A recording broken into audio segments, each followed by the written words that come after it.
Guys, അങ്ങനെ നമ്മുടെ ചെമ്പനീർ പൂവിൽ ഒരു കിടിലൻ രംഗം. അതേ കൂട്ടുകാരെ, നമ്മുടെ പുതിയ പ്രൊമോല് നമ്മുടെ ശ്രുതിനെ സ്കാൻ ചെയ്യാൻ കൊണ്ടുപോകുമ്പോൾ സ്കാൻ ചെയ്ത് കഴിഞ്ഞാൽ പിന്നെ പണി പാളുമല്ലോ. അപ്പോൾ ശ്രുതി വേഗം തന്നെ ഒരു ഫോണും കോള് വരുന്നതായിട്ടും, അയ്യോ എനിക്ക് അവളെ കാണണം, അവളെ എന്നെ കാണണമെന്നും പറഞ്ഞ് വാശി പിടിക്കുകയാണെന്നൊക്കെ പറഞ്ഞിട്ട് ഓടിക്കളയുന്നുണ്ട് കാറിൻ്റെ അങ്ങോട്ടേക്ക്.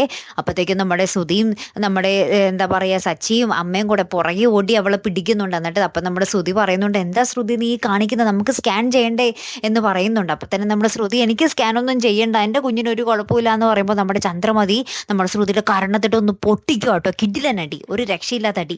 എന്നിട്ട് നമ്മുടെ ചന്ദ്രമതി പറയുന്നുണ്ട്, നീ ഞങ്ങളെ പൊട്ടിയാക്കുവാണോടി എന്ന് പറയുകയാണ്. അപ്പം തന്നെ നമ്മുടെ ശ്രുതിയാണെങ്കിൽ, എന്താ അമ്മേ ശ്രുതിനെ അടിക്കുന്നേ എന്ന് പറയുമ്പോൾ നമ്മുടെ ചന്ദ്രമതി പറയുന്നുണ്ട്, ഇവൾ പെരും കള്ളിയാടാ മോനെ, ഇവൾ ഗർഭിണിയൊന്നും അല്ലടാ എന്ന് പറയുകയാണ്. അപ്പം തന്നെ നമ്മുടെ ശ്രുതി ആകപ്പാടെ തകർന്ന് നിൽക്കുന്നുണ്ട്. നമ്മുടെ ശ്രുതിയാണെങ്കിൽ പോയി തീർന്നു, ഇനി ഒന്നുമില്ല എന്നുള്ള ഒരു അവസ്ഥയിൽ നിൽക്കുന്നുണ്ട്. അപ്പം തന്നെ നമ്മുടെ ശ്രുതിയുടെ അടുത്തുനിന്ന് ദേഷ്യം പിടിച്ച് നമ്മുടെ ശ്രുതി പോകുന്നുണ്ട്. എന്നിട്ട് ചന്ദ്രമതി പറയുന്നുണ്ട്, ഇനി ഞങ്ങൾക്ക് ഞങ്ങളുടെ വഴി, നിനക്ക് നിന്റെ വഴി എന്ന് പറയുന്നുണ്ട്. ഇനി എന്തായിരിക്കും ഗൈസ് നടക്കാൻ പോകുന്നത്? ഇനി നമ്മുടെ ശ്രുതിയുടെ വെല്ലടവും ഇവരുടെ മുന്നിൽ പറ്റോ?